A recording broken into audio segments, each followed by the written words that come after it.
Salut la team, c'est Jeff et aujourd'hui c'est Tuto Mecha sur le jeu de direction. Alors, de quoi on va avoir besoin pour changer le jeu de direction? Alors, ce sont des outils assez simples.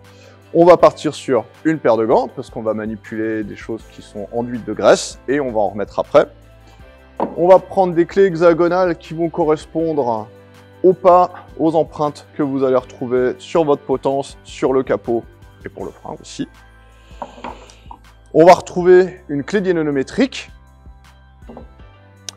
le petit plus, le pinceau, et surtout un pied à coulisse. Si vous n'en avez pas, vous pouvez prendre un double décimètre éventuellement.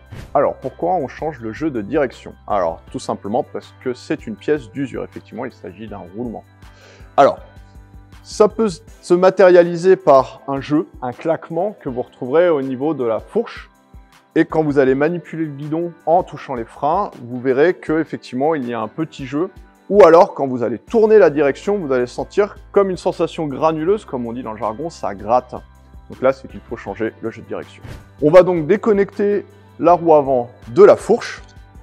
On va enlever le capot du jeu de direction. Donc ici, c'est une empreinte hexagonale de 5 mm. Ça peut être plus, ça peut être moins. Alors, il est aussi important, si vous avez des entretoises, de conserver l'ordre des pièces que vous allez enlever, pour après les remettre dans le bon ordre.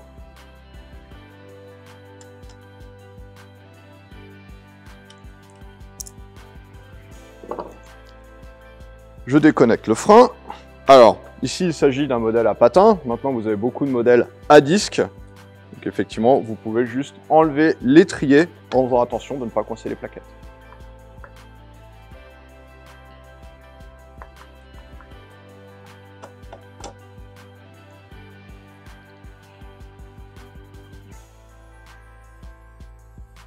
Et en dernier, je déconnecte la potence. Alors ici, c'est une empreinte de 4 hexagonales.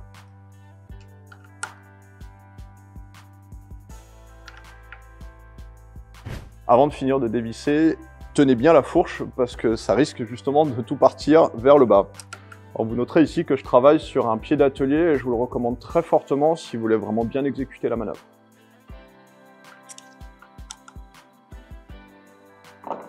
Alors, délicatement, hop, je vais enlever la potence où il y a le combo cintre, cocotte, câble. Hop, je laisse pendre tout simplement. Et je vais enlever petit à petit. Hop. Voilà, ce qui compose le jeu de direction. Donc, je viens d'enlever la dernière partie du jeu de direction. J'ai enfilé mes gants parce que là, on va manipuler des roulements et des parties qui sont enduites de graisse. Donc, délicatement, hop. Je vais faire tomber la fourche. Voilà. Alors, comme on peut le voir, hein, elle est quand même ouverte sur l'extérieur. Du coup, là, j'ai roulé un petit peu cet hiver avec. Donc, on voit, il y a du sable qui est rentré dedans, de la poussière, etc. Donc ça, bien sûr, on nettoie. Maintenant, on va sortir les roulements. Alors ici, on parle bien de roulement de direction. Donc ici, on est sur une cuvette avec des roulements intégrés. C'est-à-dire que, voilà, vous avez un roulement avec un chanfrein à 45 degrés. Et en fait, il va venir reposer directement dans le cadre, dans la douille de direction. Alors, on va extraire le roulement du bas. Voilà. Le jeu de direction, quand il est intégré, il est en deux parties. Vous allez avoir un roulement supérieur et un roulement inférieur qui ont des dimensions bien distinctes. Si vous ne les connaissez pas, bien sûr, il faut les mesurer. Et c'est là où on va servir du pied à coulisse. Alors, sur mon jeu, je vais avoir 41,7. On va prendre l'épaisseur aussi, 8 mm. Et on va prendre bien sûr le diamètre intérieur qui est à peu près... Hop, voilà, on positionne bien sur le pied à coulisse. 30,7. Voilà, avec le chanfrein à 45 degrés. Donc ça, c'est pour la partie haute. Et pour la partie basse, attention, voilà, que le pied à coulisse soit bien étalonné. Là, on va attaquer 46,8. 7 mm d'épaisseur, on a 1 mm de différence. C'est très important. Il y a beaucoup de roulements. Et là, on est à 34,1 à peu près pour le diamètre. Si jamais, sur certaines marques, les dimensions du roulement sont écrites sur le côté gravé au laser. Ici, par exemple, nous avons un jeu de direction Strong-Lite et on a déjà les dimensions et le chanfrein. Donc, il s'agit bien de 46,9 par 34,1. L'étape 2, tout simplement, ça va être de procéder au nettoyage de l'ensemble de la douille de direction et du cône de la fourche. Tout simplement, ce sont des parties qui vont être exposées à l'extérieur. Alors, on va commencer par le cône de fourche. Ici, comme vous pouvez le voir, il y a du sable, de la boue, de la graisse. Bon, des choses qui n'ont rien à faire dans un jeu de direction, très clairement. Alors, avec un chiffon ou du sopalin, hop, on va venir retirer tout ce qui est graisseux. Voilà, on y va franco. Voilà, vous pouvez utiliser un petit dégraissant doux, et j'insiste sur doux, et bien essuyer, parce qu'après on va remettre les roulements en contact, et bien sûr il ne faut pas de dégraissant sur les roulements. On va nettoyer la douille de direction, donc on essuie. Si c'est vraiment très sale, on peut utiliser un petit dégraissant doux, voilà, mais normalement juste un chiffon, ça devrait largement suffire. Il faut veiller à ce que les portées à l'intérieur de la douille de direction soient bien nettes.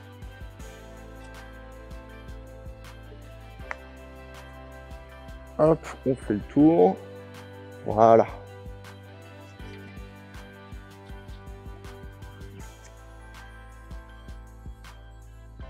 Avant d'installer le jeu de direction, je vais préparer les portées en mettant un petit peu de graisse. Et pour que le boulot soit vraiment impeccable, je vais l'appliquer avec un pinceau. Il n'y a pas besoin d'en mettre beaucoup, mais par contre, il faut la répartir harmonieusement.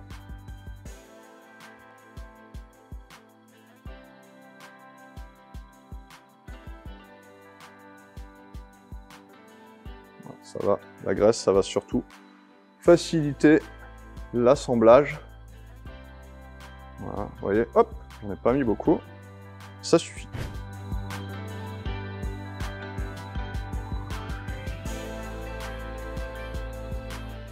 Maintenant, je vais pouvoir installer mes cuvettes, donc on vérifie qu'elles soient bien propres, c'est le cas là parce qu'elles sont neuves. Alors, tout simplement, hop, on va venir reposer un premier coup. Voilà. On essaye de la porter bien droit sur la douille de direction. Voilà, bon là, en l'occurrence, ça s'emboîte très facilement. Voilà. Nous allons maintenant procéder à la troisième et dernière étape, qui va être bien sûr le remontage de l'ensemble. On va commencer en sens inverse de ce qu'on a fait au début, d'où l'utilité d'avoir mis toutes les pièces dans le bon ordre. Donc on va commencer par la fourche. Voilà. Le petit joint par-dessus pour éviter que l'humidité et la poussière rentrent. Le caps. Voilà. La première entretoise. On va remonter, attention, voilà. Reconnecter la potence.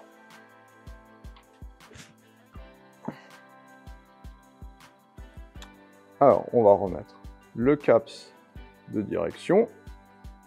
Hop, et la vis. Empreinte de 5. Alors, on va juste serrer de quoi maintenir l'ensemble. Et là, il y a, on va dire, je vais vous donner 2 astuces pour régler votre jeu de direction super facilement. Je mets juste cette partie-là en contact. C'est ici qu'on va procéder au réglage du jeu de direction. Donc là, je le mets, voilà, juste en contact. On vérifie que ça ne gratte pas trop. Impeccable. On va remonter le frein.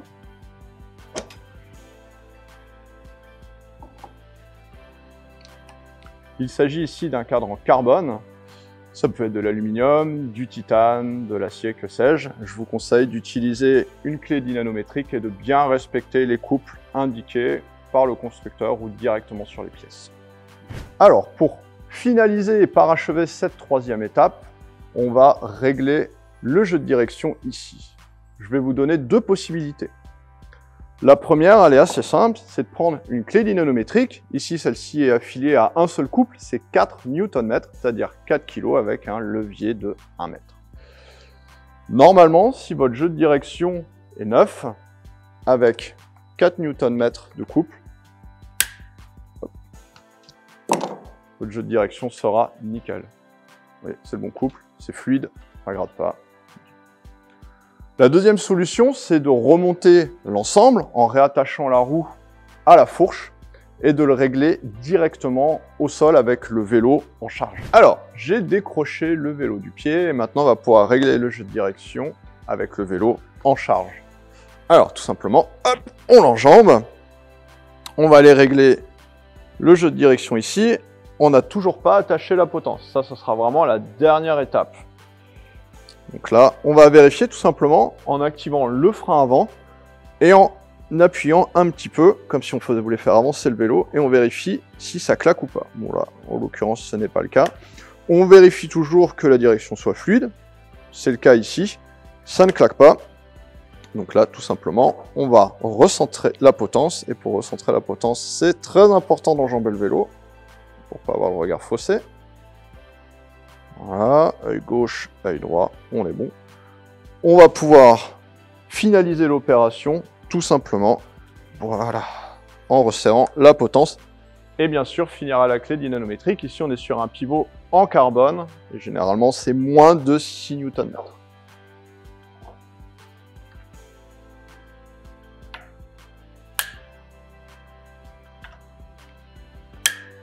Voilà. Je fais une dernière vérification. Alors là, on sent que ça ne claque pas. Il n'y a pas de jeu ici, et même quand on tourne un petit peu la fourche, il n'y a pas de jeu. On va bien sûr privilégier un essai en dynamique à l'extérieur, en faisant attention, en roulant pas forcément très vite, pour voir si tout est bien positionné. Voilà, c'était comment régler son jeu de direction. J'espère que vous avez appris des choses. Si vous avez des astuces à nous partager, je vous invite à y aller en commentaire. Bien sûr, abonnez-vous à la chaîne Pro Bike Shop pour d'autres tutoriels. N'oubliez pas de poser un like, de vous abonner et de mettre la cloche. Allez, salut la team!